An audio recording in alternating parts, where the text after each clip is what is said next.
Carlos, ¿cómo va? Buen día. Buen día, ¿cómo estamos? Bien, gracias por atendernos. No, por favor. Bueno, qué desafío encabezar esta lista que además tiene como característica ser una boleta corta en Córdoba, ¿no? Sí, así es, Gonzalo. Tiene ese desafío y esa dificultad. Nosotros no andamos sobreactuando ni la dificultad que tiene, ni tampoco que esto sea una tarea que no podamos transmitirle a los cordobeses. Creo que además la boleta corta, no por casualidad, viene siendo día a día una expresión eh, que adoptan muchas provincias argentinas donde los oficialismos han ganado.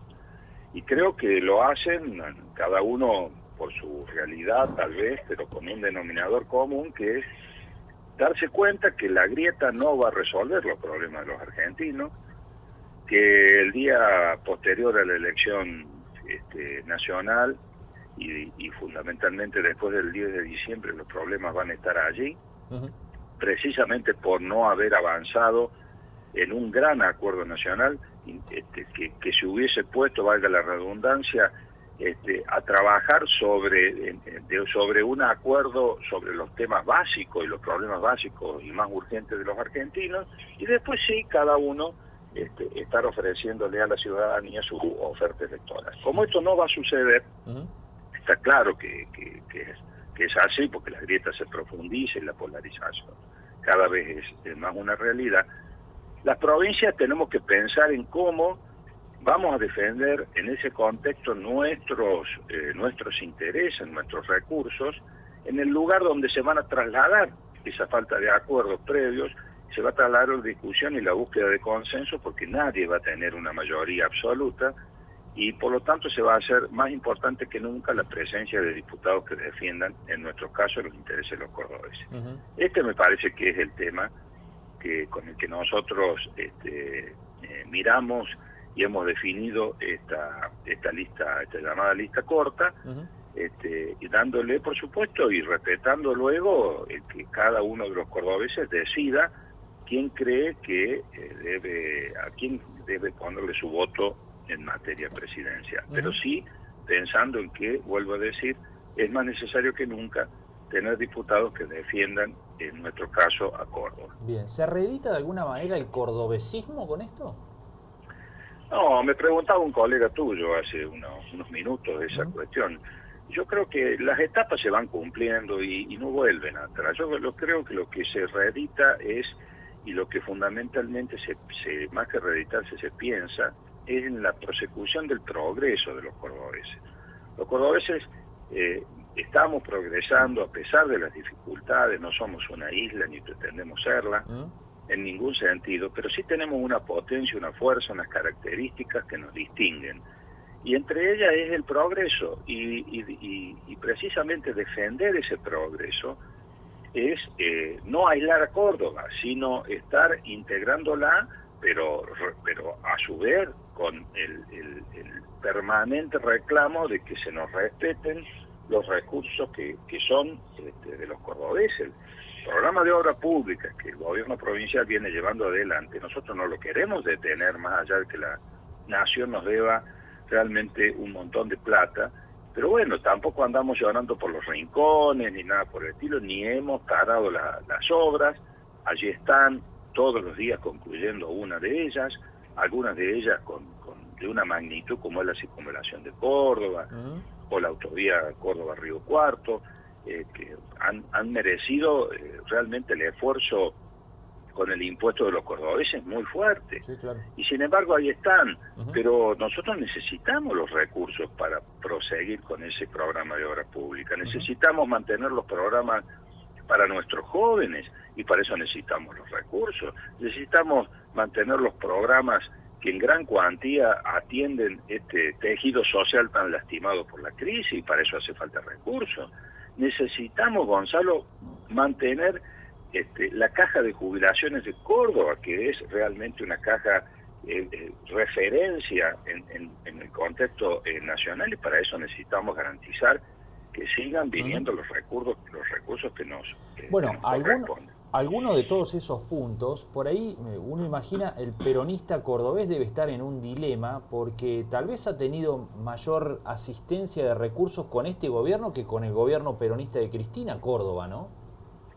Bueno, pero yo digo, más allá del dilema de cada uno, creo que no son incompatibles con el hecho de que cada uno pueda votar según sus convicciones, quién cree que mejor lo va a representar sus intereses y sobre todo el futuro del país en materia presidencial, pero pueda ponderar también la necesidad de contar con diputados que defiendan y tengan fundamentalmente claro que lo primero es defender a su provincia, en nuestro caso defender a Córdoba. Nosotros tenemos, creo, la coherencia garantizada por las actitudes permanentes de defensa de Córdoba, que también, dicho sea de paso, han sido premiadas hace no mucho más de un mes por casi 6 de cada 10 cordobeses.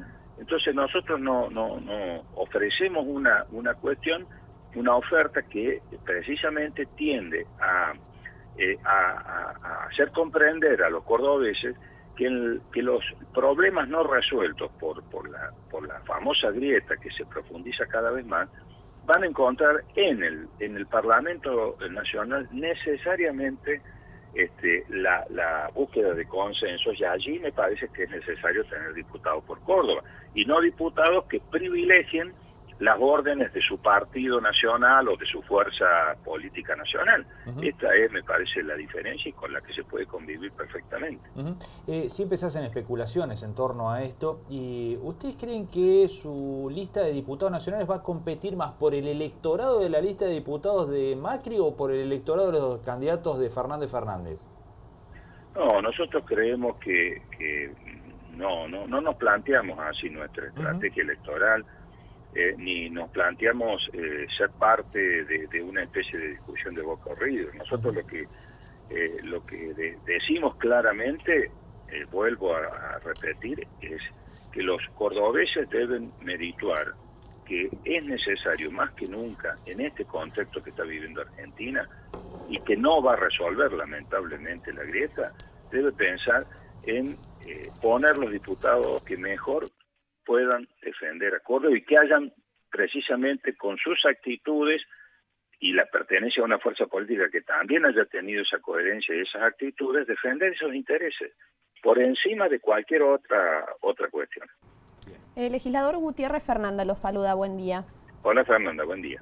Le quería preguntar, bueno, el gobernador se fue de vacaciones unos días, cuando Alternativa Federal un poco se disolvió, las personas que veíamos en ese fuerte se iban yendo hacia otras fuerzas. ¿Usted estaba en comunicación con él? ¿El gobernador estaba enterado de lo que iba pasando en esos días? ¿Cómo lo vivió usted que es tan cercano? Disculpe que se lo pregunte a usted, pero quería saber cómo vivió el gobernador esta disolución de Alternativa Federal. El gobernador se fue como a descansar unos días y pareciera que el gobernador, al haberse tomado unos días de descanso después de todo el proceso de la campaña electoral, para lo único que él se postuló siempre, que es precisamente para ser gobernador nuevamente de los cordobeses, pareciera como que eso supuso una especie de acto abandónico por el cual Alternativa Federal podría haber tenido o pudo haber tenido el final que tuvo, y esto no es así. El gobernador Schiaretti nunca dijo que iba a hacer otra cosa que candidato a gobernador de los cordobeses. Sí dijimos que así como Alternativa Federal fue una fuerza que en realidad surgió como una fuerza parlamentaria, por el acuerdo de muchos diputados de las provincias que vieron que también en la grieta no tenían ninguna posibilidad si no se unían de discutir los intereses de cada uno de sus distritos, surgió como esa fuerza y luego se trasladó como una expectativa y una posibilidad electoral que finalmente no prosperó, pero no porque nosotros nos hayamos corrido desde Córdoba, ni a derecha ni a izquierda de lo que sosteníamos y sostenemos que la grieta no va a resolver los problemas de Argentina, sino porque habría que preguntarle en todo caso a quienes sí lo hicieron, por qué lo hicieron, por qué privilegiaron otras opciones más de corte electoralista a lo mejor que estratégica. Lo que sí nosotros decimos con toda claridad, que nosotros no hemos cambiado absolutamente nada. Nosotros partimos siempre de la base de lo que fue Alternativa Federal como concepto defensor en el ámbito parlamentario de los intereses de cada una de las provincias. Y entendemos que con ese nombre o como sea, esta realidad se va a volver a reproducir o se va a reproducir en el próximo Parlamento, toda vez que va a ser allí donde va a haber que buscar los consensos que no se logran por falta de un gran acuerdo de base, como decimos, a nivel nacional. Carlos, buen día. Javier lo saluda. Esto en líneas generales, Javier, buen día, y ampliando un poco el panorama de las elecciones y del año, ¿por qué la Argentina no puede romper esta polarización que tiene ya y que lleva mucho tiempo, ya esto de Macri y Cristina, por decirlo en dos figuras fuertes? Digo, ¿por qué no se puede que una tercera fuerza, que un tercer camino, un poco lo que preguntaba mi compañera recién, no es viable en nuestro país? Bueno, es que qué pregunta, ¿no? Es una gran y grave pregunta, porque yo creo que de esa voluntad de superar esta cuestión de las permanentes divisiones y de la grieta, depende el futuro de Argentina. No se ha logrado, y creo que este campeonato de pases, que la gente lo mira como casi una novela de la tarde, no le hace bien a la democracia. Y en esto no estoy diciendo ni apartándome de la responsabilidad que la dirigencia en su conjunto tiene o tenemos en esto que no se logra conseguir, como vos bien lo manifestás, Javier. Pero